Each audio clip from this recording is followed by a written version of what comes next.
Hello Sameer Ahmad, कैसे हैं आप? आपने एक क्वेश्चन पूछा है, what is the role of programmer in SDLC. तो मैं आपको एक्सप्लेन करता हूं। इससे पहले आपको ये तो पता ही होगा कि एसडीएलसी का मतलब क्या है। एसडीएलसी का मतलब है सिस्टम डेवलपमेंट लाइफ साइकिल, यानी एक ऐसा साइकिल जिसमें हम किसी सिस्टम को डेवलप करते हैं। और ये आपको बहुत डिटेल में पता ही होगा, आपने इसको पढ़ा होगा। सिस्टम को जब हम किसी सिस्टम को डेवलप करते हैं तो उसमें हम कुछ स्टेप्स को फॉलो कर रहे होते हैं। और यहाँ पे जो सिस्टम का मतलब है, जो हमने बात करनी है, वो बेसिकली एक सॉफ्टवेयर है। यानी हम बात करेंगे सॉफ्टवेयर से रिलेटेड, क्योंकि सॉफ्टवेयर भी सिस्टम ही होते हैं। और जब आप कभी एक सॉफ्टवेयर को डेवलप कर रहे होते हैं तो उसमें भी हम इसी सिस्टम डेवलपमेंट लाइफ साइकिल को फॉलो करते हैं। तो उसमें हमारे पास जो है ना, वो एक फेज आता है जिसको हम बोलते हैं कोडिंग। ठीक है, कोडिंग।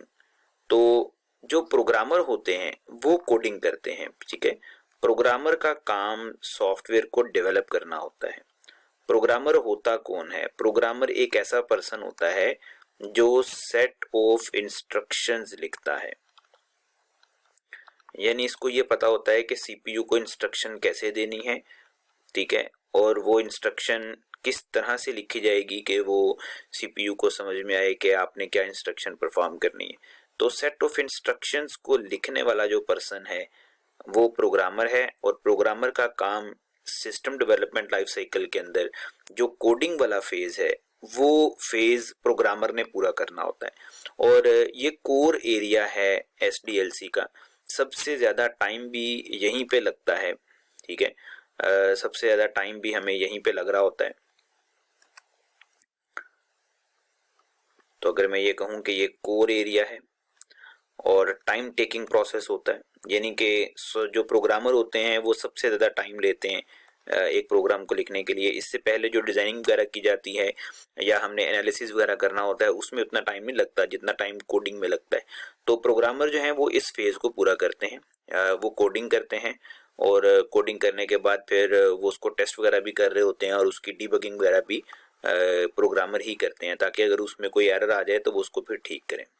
और प्रोग्रामर ही फिर आगे से ट्रेनर भी होते हैं। ठीक है, इन्होंने ही आगे से यूजर्स को ट्रेन करना होता है।